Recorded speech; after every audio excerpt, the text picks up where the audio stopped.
करते हैं पर तब भी डुप्लीकेट नहीं कर सकते और वो कंपनियां बंद क्यों हो जाती हैं।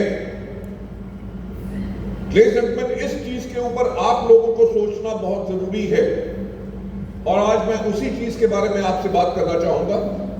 ट्रेनिंग्स मेरा ख्याल से आपके लीडर्स जो हैं, आपके मेंटर्स जो हैं, वो आपको बेटर ट्रेन कर सकते हैं as compared to what I can give it to you.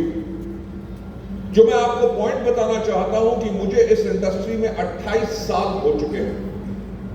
1996 में जब पहली इंडियन डायरेक्ट सेलिंग कंपनी शुरू हुई तो मैं उस कंपनी में डिप्टी मैनेजर ट्रेनिंग था।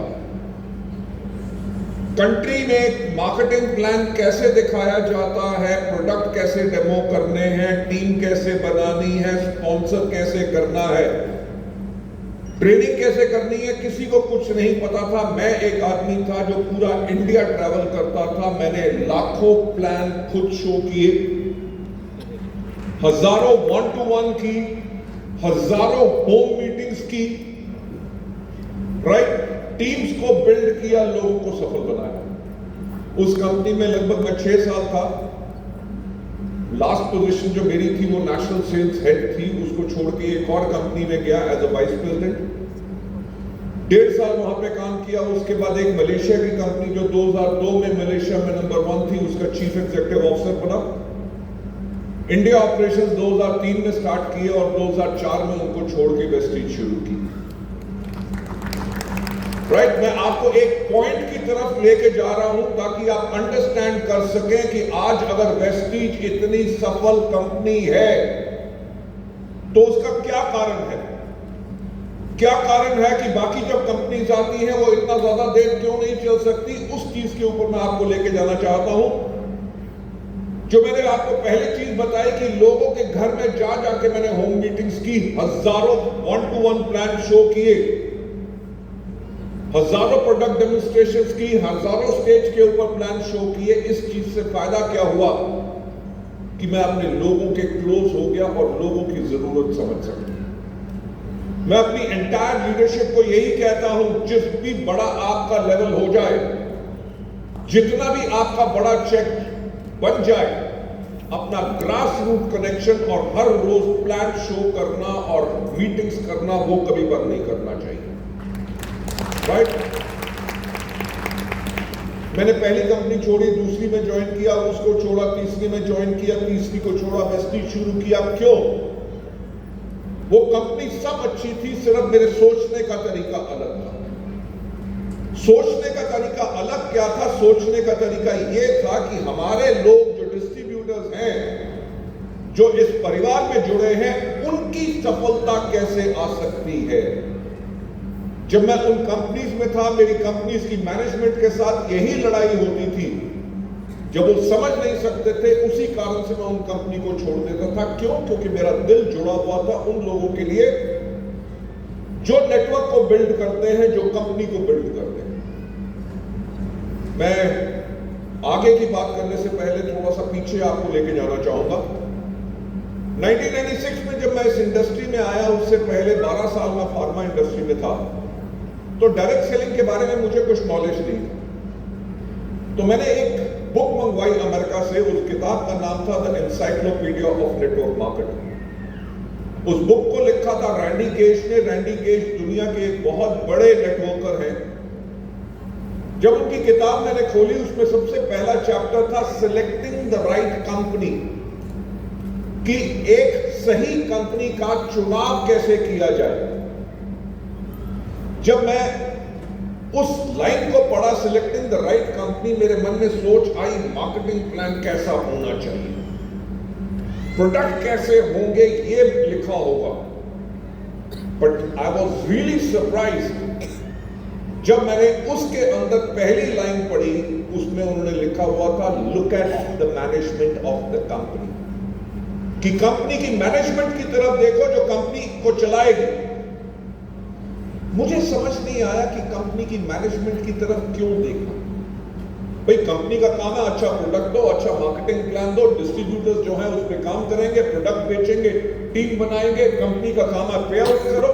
कंपनी की सोच की तरफ क्यों देखना। जब मैंने एक कंपनी छोड़ी, दूसरी को ज्वाइन किया, उसको छोड़ा, तीसरी को ज्वाइन किया, तीसरी को छोड़ा, तब मुझे पता चल गया कि कंपनी की मैनेजमेंट सबसे ज्यादा इंपॉर्टेंट है अगर कंपनी ने स्टेबल रहना है। कंपनी की मैनेजमेंट कैसी होनी चाहिए? कंपनी की मैनेजमेंट ऐसी होनी चाहिए जो हमेशा अपने डिस्ट्रीब्यूटर्स के फायदे के बारे में सोचे, उसका एक एक स्टेप वैसा हो जिसके करके डिस्ट्रीब्यूटर्स को कोई प्रॉब्लम ना हो और डिस्ट्रीब्यूटर्स बेइंतहा ग्रोथ ले सके। Ladies and gentlemen, that is the kind of a thought process जो मुझे पता चला और उसके करके ही 2004 में वेस्टीज की शुरुआत हुई। मैं जो हमेशा एक बात कहता हूं कि सफलता उन्हीं को मिलती है जिनकी तैयारी अच्छी होती है। मैं कंपनी की विजन के बारे में बात करूंगा। हमने 2004 में जब वेस्टीज शुरू की, दुनिया भर में जहां जहां नेटवर्क मार्केटिंग एक लीगल इंडस्ट्री है, हमने वहां के लॉज पढ़े और वेस्टीज को उसी तरह से बनाया जैसे दूसरी कंट्रीज में लॉज हैं, क्योंकि जब इंडिया में भी लॉ आएगा हमने यही सोचा कि उसी तरह का लॉ होगा। एक चीज याद रखना, हमने 2004 में शुरुआत की थी और इंडिया में लॉज आए 2016 में, यानी कि 12 साल बाद। जब 12 साल बाद, वेस्टीज को 12 साल हो चुके थे, जब लॉज आए, सब कंपनी ने अपने आप को चेंज किया, अपने किट हटा दिए, अपनी रिन्यूअल फी हटा दी, सब कुछ हटा दिया। एक कंपनी थी जिसने कुछ नहीं चेंज किया और वो थी वेस्टीज। लेडीज एंड जेंटलमैन, मैं वही आपसे बात कहना चाहता हूं जो रैंडी गेज ने लिखी थी कि look at the management of the company. ये एग्जाम्पल आपके सामने है कि हमने शुरुआत में ही वो काम किया जो पूरी इंडस्ट्री ने 12 साल के बाद किया। अगर मैनेजमेंट के पास ये सोच ना होती फ्यूचरिस्टिक, अगर हम चेंज करते तो शायद बिजनेस बिल्कुल उल्टा सीधा होगा। आप लोगों का आज मैं ज्यादा टाइम नहीं लूंगा because you have got wonderful DUCDs and leaders जो आपसे आके यहाँ पे बात करेंगे। मैं थोड़ा सा कंपनी के थॉट प्रोसेस और हमारा कैसे रहा है और आगे हम क्या काम करेंगे उसके बारे में आपसे बताना चाहता हूं। जब 2004 में हमने शुरुआत की, मैं बात कर रहा हूं 2011 की, हमें 7 साल कंप्लीट हो चुके थे और उन 7 साल में हमारा क्यूमुलेटिव एवरेज ग्रोथ रेट 135% था। यानी कि कंपनी हर साल 135% की एवरेज ग्रोथ कर रही थी।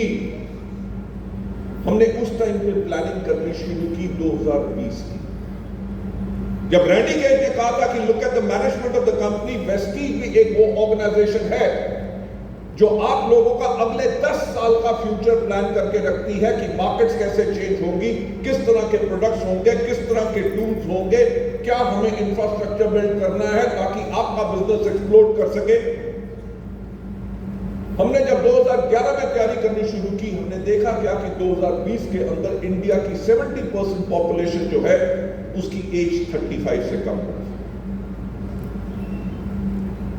2011 तक, 2004 से 2011 तक वेस्टीज एक बहुत ही सीरियस हेल्थ केयर कंपनी थी। हमारे जितने डिस्ट्रीब्यूटर्स थे वो डिस्ट्रीब्यूटर्स कम और डॉक्टर ज्यादा बन चुके थे। किसी के पास जाते थे, आपको कोई बीमारी है, अगर वो कहता था ये फैंटास्टिक, आप ये खाओ ठीक हो जाओगे। Why?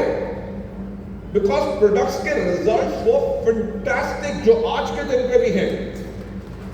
So whether it is asthma, whether it is thyroid, whether it is skin problem, whether it is eyesight problem, whether it is falling hair, whether it is tumors, various problems के अंदर लोगों को इतने बेहतरीन result मिलते थे कि हमारा business total doctor and patient का बिजनेस हो गया था। लेकिन हर साल 135% ग्रोथ 7 साल तक लगातार, which is a world record. World record कि किसी कंपनी ने दुनिया भर में 7 साल तक लगातार 135% ग्रोथ नहीं की थी। मैं जो बात कह रहा था कि रैंडी गेज ने कहा था कि look at the management of the company. एक सक्सेसफुल बिजनेस मॉडल जो हर साल आपको 100% ग्रोथ दे रहा है। जब हमने देखा कि 2020 में 70% इंडिया की पॉपुलेशन 35 ईयर्स से कम होगी, तो हमने कहा 2020 में जो 35 इयर्स के कम के लोग होंगे, अगर वो सोचेंगे कि वेस्टीज के प्रोडक्ट्स उन लोगों के लिए हैं जिनकी एज 50 से ज्यादा है और जिनको कुछ बीमारियां हैं, तो शायद हमारा बिजनेस उस टाइम डाउन आ जाएगा। तो 10 साल पहले हमने अपने आप को चेंज करना शुरू किया। हमने अपने प्रोडक्ट्स को पैकेजिंग चेंज की, उसके ऊपर यंग बॉयज एंड गर्ल्स के फेसेस लगाए ताकि वो कोरिलेट कर सके। अपने प्रोडक्ट कैटलॉग चेंज किए, अपनी वेबसाइट चेंज की। एंड इंडिया में we were the first company जिसने मोबाइल एप्लीकेशन लॉन्च किया। Why? Because youngsters are very tech savvy. They want to have information immediately, उनको सर्विसेज इमीडिएटली चाहिए। हमने ये किया, हमने true man as a category launch की, क्योंकि जब यंगस्टर्स आएंगे उस टाइम पे शुरू हो चुका था कि यंगस्टर्स गोटी रखते थे, बालों में स्पाइक करते थे, राइट, कान में बाली डालते थे, गौतम बाली नहीं, दूसरी बाली, राइट। सो हमने तभी मेंस ग्रूमिंग की कैटेगरी ट्रू मैन लॉन्च किया। हमने स्किन फॉर्मूला 9 लॉन्च किया, premium skin care. Why? Because number of beauty parlours were growing. Young आने वाली पॉपुलेशन और ज्यादा सुंदर बनना चाहती है, वेल ग्रूम्ड है। हमने एश्योर नेचुरल लॉन्च किया, यूथ आइकॉनिक प्रोग्राम शुरू किए, वुमेन एम्पावरमेंट प्रोग्राम शुरू किए, मिस्टर ऑफ मिलान लॉन्च किया। लेडीज एंड जेंटलमैन, 2011 में हमारा टर्नओवर था 50 करोड़ और 2020 में जब हमने क्लोज किया तो हमारा टर्नओवर था 2200 crore. That's a record of its sorts कि 50 करोड़ से कंपनी ने 10 साल के अंदर 2200 करोड़ का टर्नओवर किया। यह थी कंपनी की विजन कि दुनिया कहां जाएगी और वेस्टीज को हमने उसी के लिए तैयार किया। और एक और इंपॉर्टेंट पॉइंट कि कंपनी की मैनेजमेंट के ऊपर फेथ क्यों रखना है और उनके ऊपर क्यों देखना है, क्योंकि कंपनी की मैनेजमेंट वो हो जो किसी प्रॉब्लम के आगे उसको डर ना लगे और प्रॉब्लम से ऐसे निकाल दे आप सब लोगों को कि ताकि आपको अपने कैरियर की कोई चिंता ना हो। 2011 से 2020 की जो जर्नी है उसके अंदर मैं आपको 4 मेजर इंसिडेंट बताऊंगा। 2011 में जब हमने चेंज किया, 2014 में हमारे माननीय प्रधानमंत्री आए श्री नरेंद्र मोदी जी और उन्होंने कहा मेक इन इंडिया। हाँ या ना? यस और नो? मेक इन इंडिया कहा और जितने बाहर से इंपोर्टेड प्रोडक्ट्स आ रहे थे उनकी रजिस्ट्रेशन बंद हो गई, कोई प्रोडक्ट बाहर से आना बंद हो गया। हमारा जो एश्योर कैटेगरी थी वो एक जापानीज कंपनी मिलेट अपने थाईलैंड के प्लांट में बनाती थी। हमारा L-arginine अमेरिका से बन के आता था, हमारे डिटॉक्स पैक चाइना से आते थे, हमारा इतना रॉ मटेरियल बाकी देशों से आता था, सब आना बंद। कंपनी ग्रोथ में है और प्रोडक्ट अवेलेबल बंद। कंपनी ने क्या किया? कह सकते थे अब प्रॉब्लम है, हम कुछ कर नहीं सकते, मोदी जी ने क्या कर दिया। कंपनी ने 2 महीने के अंदर अंदर अपना इनोवेशन सेंटर खोला और 4 महीने के अंदर वो सारे प्रोडक्ट्स इनोवेट करके लॉन्च कर दिए। लेडीज एंड जेंटलमैन, मैनेजमेंट की तरफ क्यों देखना है? लोग कह रहे थे जापानीज क्वालिटी इंडिया में कैसे बनाओगे? अमेरिका से L-arginine बनता है, वैसी फॉर्मुलेशन और वैसा प्रोडक्ट कैसे बनाओगे? पर हमारे अपने सेंटर के करके, इनोवेशन के करके हमने उससे बेटर फॉर्मुलेशन आपको दी। दिस वाज 2014 जब हमने शुरुआत की। 2016 में आपको याद होगा एक दिन रात को सितंबर के महीने के अंदर नरेंद्र मोदी जी आए थे शाम को 8 बजे और उन्होंने कहा था 500 और 1000 के नोट। हमारा उस टाइम पे मंथली टर्नओवर था 72 करोड़ रुपीस, जो एक महीने में गिर के आ गया 47 करोड़। जब हमारा टर्नओवर था 72 करोड़ रुपीस, हम टारगेट कर रहे थे 150 करोड़। हमने नई फैक्ट्री खरीद ली थी, नई फैक्ट्री लगा ली थी, हमने नए ऑफिसेस खोल लिए थे, नए वेयरहाउस खोल लिए थे और ज्यादा एम्प्लॉयज हायर कर लिए थे, क्योंकि जब डबल टर्नओवर होगा तो डबल नंबर ऑफ एम्प्लॉयज चाहिए लोगों को सर्विस करने के लिए। और सेल एक महीने में 50% डाउन।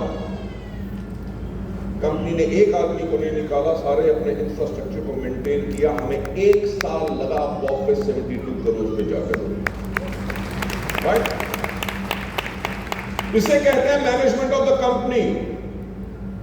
ये दो इंसिडेंट आपको बताया जिसके अंदर कंपनी ने पैनिक नहीं किया, बल्कि उसका सॉल्यूशन निकाल के कंपनी को फिर आगे बढ़ाया। 2016 में जब डीमोनेटाइजेशन हुई, 2018 में आ गया जीएसटी। आयुर्वेदिक कैटेगरी के ऊपर 5% वैट होता था, जो जीएसटी हो गया 12%। पर्सनल केयर कैटेगरी पे 12% वैट होता था, जो 18% जीएसटी हो गया। मार्केट में नेगेटिविटी फैल गई कि वेस्टीज ने अपने प्रोडक्ट का दाम बढ़ा दिया। समझाया, टीम्स को साथ लिया, thanks to our leadership we started growing again. 2018 के बाद 2020 में क्या आया?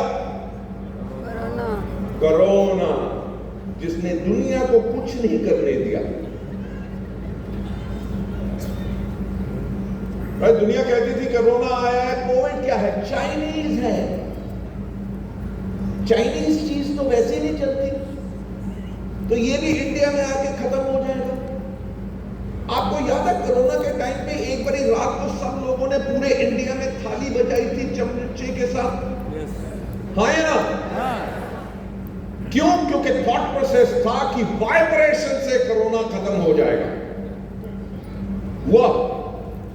प्लीज जेंटलमैन, सोचने की कोशिश करो कि क्या डेस्परेशन थी। कोई सॉल्यूशन नहीं था, कोई वैक्सीन नहीं थी, लाखों लाखों लोग दुनिया में मर रहे थे, सारे बिजनेसेस बंद थे, एरोप्लेन नहीं चल रहे, ट्रेन नहीं चल रही, बसेस नहीं चल रही, सारी दुनिया बंद थी। अब दुनिया बंद है तो वेस्टीज का बिजनेस भी बंद कर देते हैं। पर मैंने जो पहले बात कही कि मैनेजमेंट की तरफ देखो, पूरी दुनिया बंद थी। हमने 48 घंटे के अंदर अंदर अपने एम्प्लॉयज के लिए, अपने ब्रांचेस के लिए, अपने डीएलसीपी के लिए, एसेंशियल सर्विसेज के कर्फ्यू पासेस लिए। 600 से ज्यादा एम्प्लॉयज के घर में लैपटॉप्स, कंप्यूटर्स, वाईफाई कनेक्शंस लगवाए। पूरी दुनिया बंद थी, कोई बिजनेस नहीं चल रहा था, लोगों की नौकरियां जा रही थी, लोगों की सैलरियां कट हो रही थी। पूरी दुनिया बंद थी, पर 48 घंटे के बाद दुनिया में सिर्फ एक बिजनेस चल रहा था और वो था वेस्टीज का बिजनेस। ये बहुत इजी ऑप्शन है, हाथ के ऊपर हाथ रख के बैठो, अभी तो कोरोना है, कुछ नहीं हो सकता, दुनिया बंद है तो हम क्या करें? But that is not the thought of a good management. Management जो लीड करना चाहती है अपने लोगों के बारे में सोचती है। हमारी महीने में 2000 से ज्यादा CNTs होती थी। 48 घंटे के बाद पूरी कंट्री जूम के ऊपर थी और वेस्टीज का बिजनेस कोरोना के टाइम में, जहां पे दुनिया प्रॉब्लम में गई, लाखों बिजनेस बंद हो गए, वेस्टीज का हाईएस्ट एवर बिजनेस हमारा कोरोना के बीच में हुआ।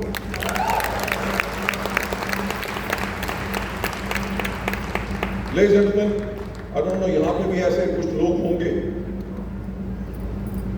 क्योंकि 2020 में 23 मार्च को लॉकडाउन लगा था और 10 अप्रैल को हमने पे आउट करना था।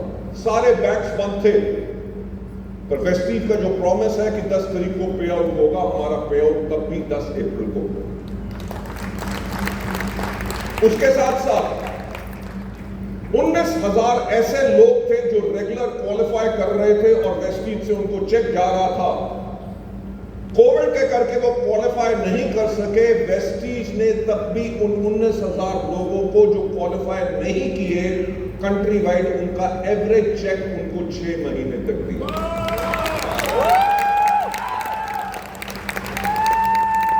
मैनेजमेंट की तरफ क्यों देखना? वो टाइम ये था कि सारी की सारी दुनिया, सब कंपनीज अपने कैश रिजर्व बिल्ड कर रही थी, लोगों की सैलरियां कम कर रही थी, वर्क फ्रॉम होम कर रही थी, ऑफिस छोड़ रहे थे। ताकि हम पैसा सेव करें कि कब तक कोरोना चलेगा। और वेस्टीज वो कंपनी थी जो अपने पे आउट से ज्यादा पे कर रही थी, क्योंकि हमें पता था कि ये जो हमारे लोग हैं जिनका घर वेस्टीज की आमदनी से चलता है, अगर उनके घर में आमदनी नहीं जाएगी तो वो कैसे जिए।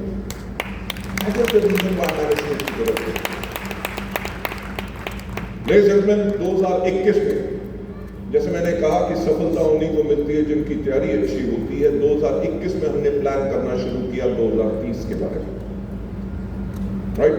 हमेशा वेस्टी 10 साल का पीरियड लेके चलती है कि 10 साल के पीरियड के अंदर हमने क्या करना है।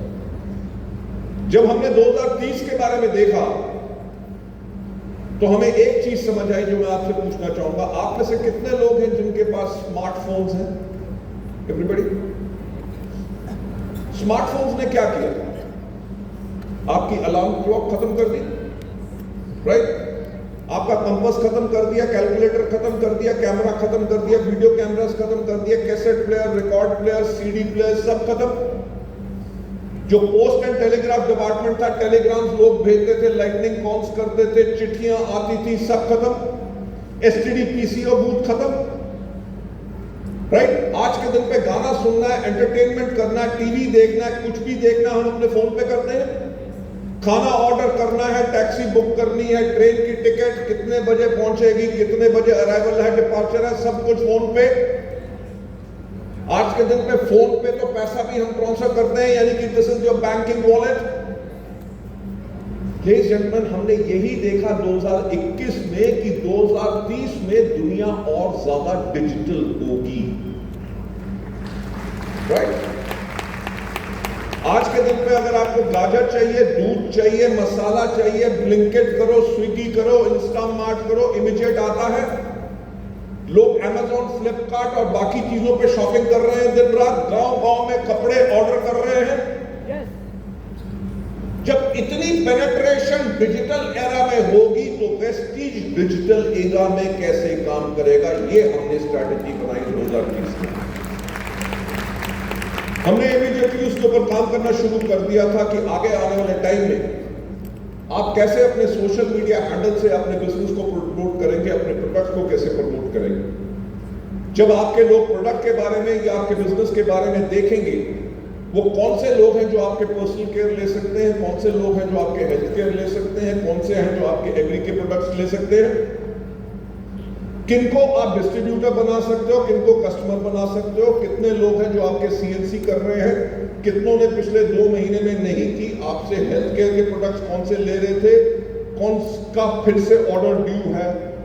ये सारी इंफॉर्मेशन हम आपको सिस्टम के थ्रू देंगे। इतना ही नहीं,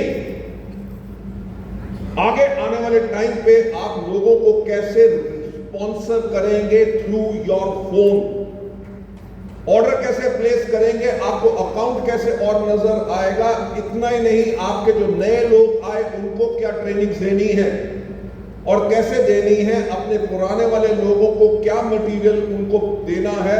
with the click of a button आप 500 से लेके 1000 लोगों तक को एंटायर इंफॉर्मेशन दे सकते, राइट।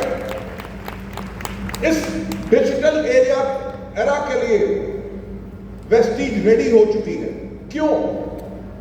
मैं आपको बताना चाहूंगा, आज के दिन पे इंडिया में डायरेक्ट सेलिंग जो है वो 21,000 करोड़ की इंडस्ट्री है और एक्सपेक्ट किया जा रहा है कि 2040 तक ये 60,000 करोड़ से ज्यादा की इंडस्ट्री हो जाएगी। 60,000 करोड़ की जब इंडस्ट्री होगी और हम इंडिया में डोमिनेंट प्लेयर हैं, जब मार्केट इंक्रीज करेगी ऑब्वियसली हमारा साइज, हमारा टर्नओवर, वॉल्यूम सब कुछ बढ़ेगा। बट गोइंग फर्दर हम किस तरह के बिजनेस में रहेंगे, मैं आपको बताना चाहूंगा कि चप्पल, मसाले, दाल, चावल, नमकीन, भुजिया, खापड़ा, बिरयानी हम वेस्टीज में नहीं बेचेंगे। हम 3 कैटेगरीज के ऊपर काम करेंगे। नंबर 1 इज हेल्थ, क्योंकि कोरोना ने दुनिया को सिखा दिया कि इम्यूनिटी क्या होती है और फूड सप्लीमेंट्स क्यों लेने हैं। आप मुझे बात बताओ, पूरे आंध्र प्रदेश और तेलंगाना में कितने जिम्स होंगे? बहुत सारे। हॉस्पिटल्स कितने होंगे? बहुत सारे। आगे जिम्स बंद हो जाएंगे, हॉस्पिटल बंद हो जाएंगे? नहीं, और खुलेंगे। Why? Because number 1, people are health conscious. Number 2, बीमार भी पड़ेंगे। हम किस हेल्थ के बिजनेस में हैं जो हेल्थ कॉन्शियस लोगों को प्रोटेक्ट करते हैं, जो बीमार होते हैं उनको अपनी सप्लीमेंट्स देके उनको हेल्थी बनाते हैं, राइट? अभी आपको पता होगा, आज से हफ्ता 10 दिन पहले हमारे माननीय प्रधानमंत्री जी ने कहा कि आप अपनी जो ऑयल की कंजम्पशन है, तेल की कंजम्पशन, वो 10% कम करो। क्यों? क्योंकि आने वाले 5 से लेकर 7 साल के अंदर इंडिया एक ओबीस देश हो जाएगा, जहां 5 में से 3 बच्चे ओवरवेट की प्रॉब्लम में होंगे। तभी वेस्टीज ने वेस्टलिन रेंज लॉन्च की है और हमारा टारगेट है कि इस साल हम वेस्टलिन कैटेगरी से कम 1000 करोड़ का बिजनेस करेंगे और 2030 तक कम से कम 4000 करोड़ का बिजनेस सिर्फ वेस्टलिन कैटेगरी से करेंगे। सो नंबर 1 हमारा फोकस रहेगा हेल्थ केयर प्रोडक्ट्स। नंबर 2, यहां पे कितनी लेडीज बैठी हैं? लेडीज हाथ खड़ा करें। फैंटास्टिक। मैं आप सबको, कल हमारा इंटरनेशनल वुमेन्स डे था, दिल्ली में हमने और कैलकाटा में बहुत बड़ा एक इवेंट किया और सब लेडीज को और नारी शक्ति को मैं नमन करते हुए आपको वुमेन्स डे की बहुत बहुत शुभकामनाएं देना चाहता हूं।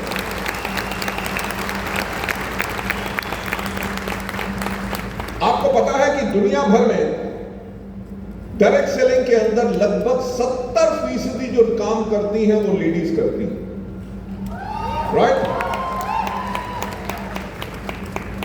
आज के दिन पे ये जो इंडस्ट्री है वर्ल्ड ओवर लगभग 15 लाख करोड़ रुपए की है। 15 लाख करोड़ रुपए में से 70% जो बिजनेस कर रहा है वो लेडीज कर रही हैं। इसलिए लेडीज के लिए जोरदार तालियां।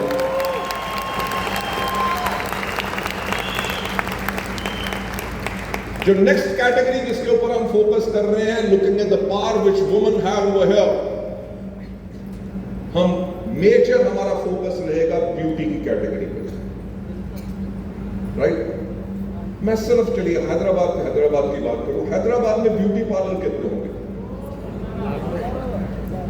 लेडीज ब्यूटी पार्लर क्यों जाती हैं? हस्बैंड के पैसे को खराब करने? ब्यूटीफुल दिखने के लिए। ब्यूटीफुल क्यों दिखना? क्योंकि जब आप ब्यूटीफुल दिखते हो आपका सेल्फ कॉन्फिडेंस बढ़ता है। पहले तो सिर्फ लेडीज ब्यूटी पार्लर होते थे, आजकल तो मेंस सैलून भी बन गए। आदमी लोग भी जाते हैं, फेशियल, डी टैनिंग, हाइड्रा, ये वो सब कुछ, बाल कटवाते हैं, यहां से यहां पे कार्विंग करवाते हैं। मैं जो आपसे पॉइंट कहने की कोशिश कर रहा हूं, it is not limited to ladies. That self grooming and beauty is one of the biggest market जो आने वाली है। और जो वेस्टीज का हमारा जो R&D सेंटर है, हमने ऐसी फॉर्मुलेशन बनाई है जो हम लैक्मे को देते हैं, हम रिलायंस को देते हैं, हम टाटास को देते हैं, हम मैरिको को देते हैं, मामा अर्थ को देते हैं, शुगर को देते हैं, पर्पल को देते हैं, नाइका को देते हैं। जब हमारे पास इंटरनेशनल कंपनीज के लिए भी हम बना रहे हैं, जब हमारे पास इतनी स्ट्रेंथ है फॉर्मुलेशन बनाने की, जो दुनिया में बेस्ट फॉर्मुलेशन है, हमारा आने वाले टाइम का सबसे स्ट्रॉन्ग फोकस रहेगा ब्यूटी में after health, right? So be prepared for that. Number 3 category जिसके अंदर हम सब रूल कर रहे हैं इस इंडस्ट्री में is agriculture, right? Ladies and gentleman, last year direct selling company सब की सब मिला के एग्रीकल्चर सेक्टर के अंदर उन्होंने 400 करोड़ का टर्नओवर किया था और उस 400 करोड़ में 200 करोड़ सिर्फ वेस्टीज ने किया। कैन यू इमेजिन कि हमारे प्रोडक्ट्स कितने इफेक्टिव हैं? Yes. तभी 50% मार्केट शेयर हमारे पास है।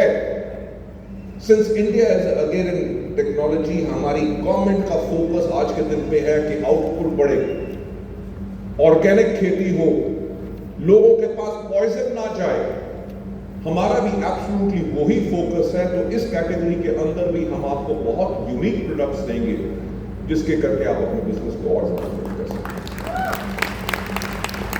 सो लेडीज एंड जेंटलमैन, ये था जो कंपनी की मैनेजमेंट के थॉट प्रोसेस के बारे में बताना चाहता था, कि ताकि आप लोगों को पूरा फेथ हो कि जिस परिवार में आप हैं, वेस्टीज एंड विनिंग टीम के साथ आप लोगों का कैरियर बिल्कुल सेफ है। आप लोगों का कैरियर नहीं बल्कि आपकी आने वाली जनरेशंस का भी कैरियर है। And speaking from the side of the management, मैं आप लोगों को एक चीज एश्योर कराना चाहता हूं कि वेस्टीज कभी ऐसा कोई काम नहीं करेगा जिससे आपका जो कैरियर है वो खतरे में पड़े। राइट? हम लोग बैठे हैं आप लोगों के लिए। हम हमेशा एक लिसनिंग मोड में हैं। हम अपनी टॉप लीडरशिप के साथ रेगुलरली कॉन्टेक्स्ट में रहते हैं, ताकि कुछ भी हो, बेटर क्या करना है, उन सब से सिचुएशंस लेते हैं। कुछ करना होता है, आइडियाज का आदान प्रदान, शेयरिंग हम करते हैं, जहां पे इतनी कलेक्टिव मैनेजमेंट हो। ये नहीं कि सिर्फ हम बॉस हैं। और वेस्टीज में तो सोच है कि वेस्टीज के असली मालिक आप लोग हैं। राइट? आज अगर वेस्टीज इतनी स्ट्रॉन्ग कंपनी बन सकी क्योंकि आप लोगों ने वेस्टीज को इतनी स्ट्रॉन्ग कंपनी बनाया, उसी के लिए मैं आप सबका थैंक्स कहना चाहूंगा। And I would like to say thank you so much. God bless you all and wish you well. Thank you so much. Thanks a lot.